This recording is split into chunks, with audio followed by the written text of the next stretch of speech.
Et bonjour, j'ai envie de vous présenter aujourd'hui le kit express calendrier 2024.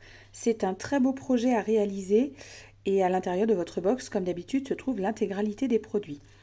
Je commence donc avec le tutoriel qui va en fait se présenter de manière à ce que vous ayez toutes les pages détaillées, toutes les pages en pas à pas avec en fait les formats exacts des découpes que vous devez réaliser et les formats des photos, enfin tout est inscrit dessus. Donc c'est un super projet. À l'intérieur de votre kit se trouvent donc déjà des scénettes qui sont toutes prêtes et vous n'avez plus qu'à les découper. Elles sont pré-découpées déjà et vous n'avez plus qu'à finir de les couper avec un petit scalpel de précision ou une pointe de piquage de manière à pouvoir décoller, enfin récupérer en fait vos scénettes. Vous avez comme d'habitude des papiers, donc papier essentiel épicéa, donc le vert et le gris. Vous avez également à l'intérieur en fait tout ce qui va vous permettre de faire votre calendrier, c'est-à-dire les pages avec les mois. Et donc ce calendrier se présente au format 30 par 30. Donc ça fait quand même un beau calendrier qui est plutôt sympa. Euh, voilà, donc on est sur mist et épicéa. Voilà, je vous le montre dans ce sens parce que moi je l'ai réalisé et maintenant je vais vous faire voir à quoi il ressemble une fois qu'il est terminé. Donc voilà, on est sur un 13 pages. Voilà donc à quoi ressemble le calendrier une fois terminé. J'ai volontairement choisi une photo en 15 par 20 pour faire la couverture parce que comme on est sur un 30-30, on peut mettre du grand format. Sur le tutoriel, en fait, elle vous montre, la créatrice l'a fait avec des petites photos au format 10-15. Donc l'intégralité a été créée sur du 10-15 intérieur, mais sur la page de couverture, je voulais une grande photo. Voilà, donc c'est un 15 par 20, donc ça fait quand même quelque chose de plutôt sympa. Donc ce que je vous disais, c'est en fait, voilà, les scénettes qui sont déjà... Oh, j'ai un fil qui passe là. Hop, voilà. Donc les scénettes sont déjà découpées, déjà toutes prêtes. Voilà. Hop. Et donc, je reprends. Voici ma première page. Donc, ceci est imprimé sur un papier standard, un papier d'imprimante. Ça vous permet de le découper facilement et de le coller également de manière assez facile, sans mettre beaucoup de colle pour pas que ça fasse gondoler tout ça. De nouveau, une scénette prédécoupée. Se trouve sur vos pages, en fait, également en haut, vous avez des bandes de papier. Ici, il m'en reste une. Voilà. En fait, quand vous récupérez votre page, elle est faite comme ça. Donc, on découpe à la bonne longueur et à la bonne largeur pour pouvoir coller le mois. Et vous avez au-dessus, à chaque fois, 4 scénettes que vous pouvez récupérer, colorier, découper et positionner comme vous voulez sur votre page. Chaque mois comporte 4 scénettes et 3 petites icônes je vais y arriver, de gâteaux d'anniversaire que vous pouvez coller éventuellement sur votre calendrier. Alors moi j'avais personne en janvier, mais je vous montre ce que ça donne sur février. Du coup, voilà. Pour ma part, je n'ai pas du tout suivi le tuto. Absolument pas. J'ai fait complètement au feeling et c'est ce que j'aime avec ce calendrier. C'est que le tuto est là pour vous donner une base, pour pouvoir placer éventuellement les papiers ou pas. Mais après, je le dis et je le maintiens, c'est reste votre calendrier et vous faites votre déco comme bon vous semble. Moi, j'ai rajouté des petites perles parce que j'aime bien. J'ai fait des embossages, des gaufrages sur mes papiers parce que j'aime bien aussi. Voilà. J'ai positionné mes petits gâteaux d'anniversaire sur les pages où cela convenait. Mais l'idée est là, en fait, c'est que c'est votre calendrier.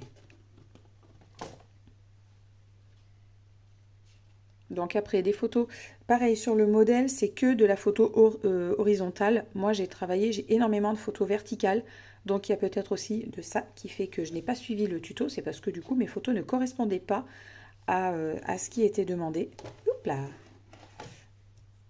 Donc j'ai adapté encore et toujours parce que je trouve ça bien plus personnel. Voilà.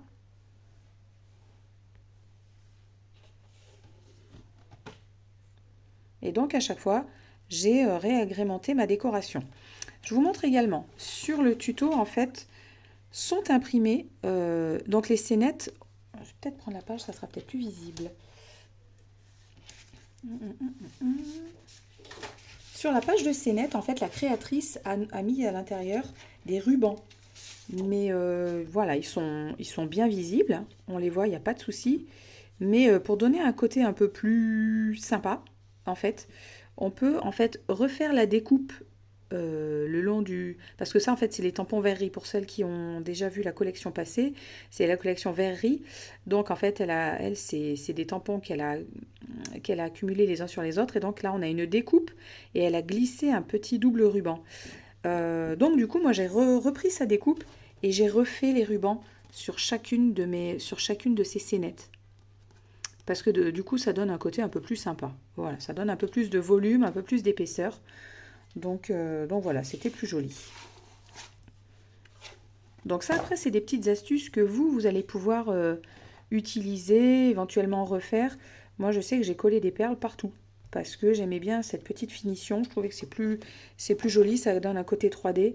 Voilà, j'ai rajouté à chaque fois en fait un ruban et j'en ai remis sur chacune des décos quasiment. On peut également colorier ces fameuses scénettes qui se trouvent là. Donc après, si vous avez, n'hésitez pas à utiliser les perforatrices rondes. La perfo de 5 cm, c'est la 2 pouces. Elle va super bien parce qu'elle correspond pile poil à la taille des décos. Et pour les petites icônes gâteaux, j'ai utilisé la perforatrice, ça doit être la 1,5. La 1,5 cm. Et du coup, ça passe super bien.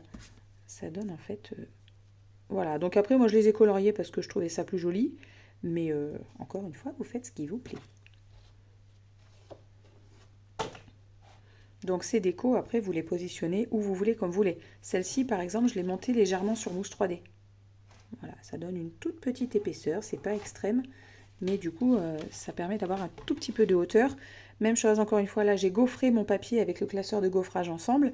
Et j'ai passé un coup d'encreur bleu givré dessus pour que ça ressorte bien. Donc le gaufrage de papier marche très très bien, surtout quand on travaille avec le papier du haut qui est qui a un grammage un peu plus épais. Donc toujours le même principe, hein, une perle, une déco supplémentaire.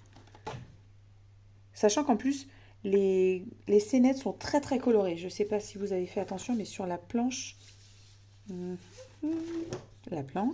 voilà, on a des scénettes qui sont hyper colorées. Donc je ne voyais pas l'intérêt d'en rajouter encore plus que ça. Et voilà, on a fait le tour de ce fameux calendrier. Donc ce calendrier s'appelle le Kit Express. Très honnêtement, il se fait bien et il se fait rapidement.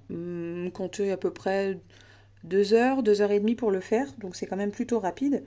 Et n'hésitez pas à le demander à votre animatrice parce qu'il est très bien fait. Voilà, vous avez tout dedans. Il ne vous manque que de quoi couper, de quoi coller. Et puis c'est tout en fait. Après, tout le reste est déjà compris dedans. Voilà. Et ben bon scrap à toutes.